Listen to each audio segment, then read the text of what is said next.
Dans quelle mesure une entreprise peut-elle prêter de l'argent à une autre entreprise?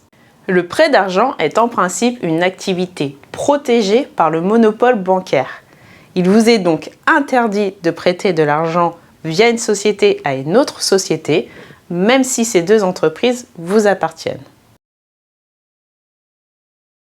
Cependant, la loi pour la croissance, l'activité et l'égalité des chances économiques prévoit des assouplissements à cette interdiction et c'est ce que nous allons voir dans cette vidéo.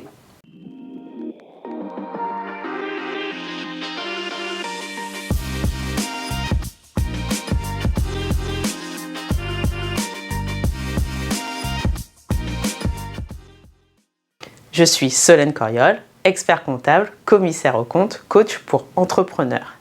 Mon métier est de vous donner des conseils, des outils, des astuces pour vous permettre d'être plus rentable dans votre entreprise. Pour moi, l'entrepreneuriat est l'une des plus belles aventures du monde puisqu'on est sans cesse en train de se redécouvrir, sans cesse en train de sortir de notre zone de confort. C'est donc important pour moi de partager avec vous mes connaissances d'expert comptable en finance d'entreprise, en fiscalité, en ressources humaines. Pour cela, 3 outils. Koi Finance, qui est une société d'expertise comptable qui met l'accent sur la proximité client. Koi Coaching, qui est une société d'accompagnement à la création d'entreprises. Et une offre de formation pragmatique, éligible CPF. Tous les liens sont dans la description. Une entreprise peut prêter de l'argent à une autre entreprise à condition de respecter quelques règles. Les premières conditions portent sur le prêt lui-même. En effet, le prêt ne peut pas avoir une durée de plus de 2 ans et il doit être formalisé dans un contrat de prêt écrit. Deuxième typologie de conditions, les liens qui tiennent entre les entreprises. Elles doivent avoir des liens économiques forts. Un décret liste toutes les caractéristiques qui permettent de déterminer de ce lien.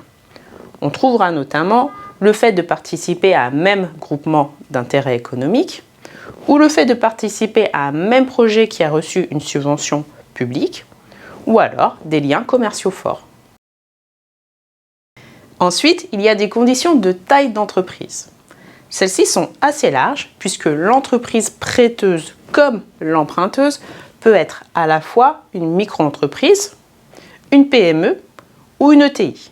Une micro-entreprise est une entreprise qui a moins de 10 salariés et un chiffre d'affaires ou un total bilan inférieur à 2 millions d'euros. Une PME a moins de 250 salariés, un chiffre d'affaires inférieur à 50 millions d'euros ou un total bilan inférieur à 43 millions. Une ETI a soit moins de 250 salariés, soit moins de 5000 salariés, à condition d'avoir un chiffre d'affaires inférieur à 1,5 milliard d'euros ou un total bilan inférieur à 2 milliards d'euros. Donc jusque-là, c'était assez simple.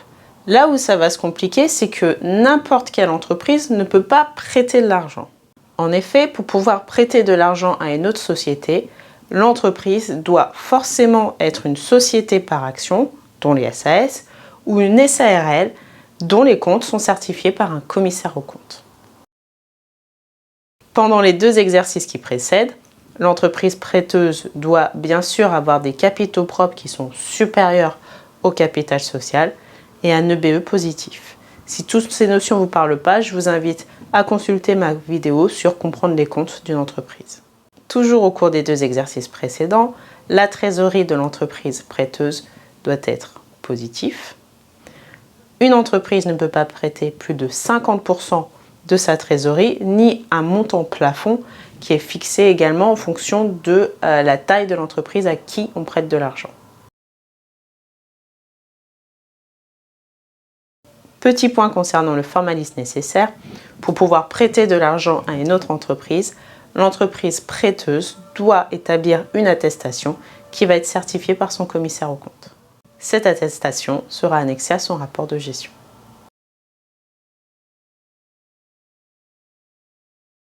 Voilà, j'espère que cette vidéo vous donnera des idées. Si vous aimez ma pédagogie, je serais ravie d'aller encore plus loin avec vous dans l'une de mes formations. Lien dans la description.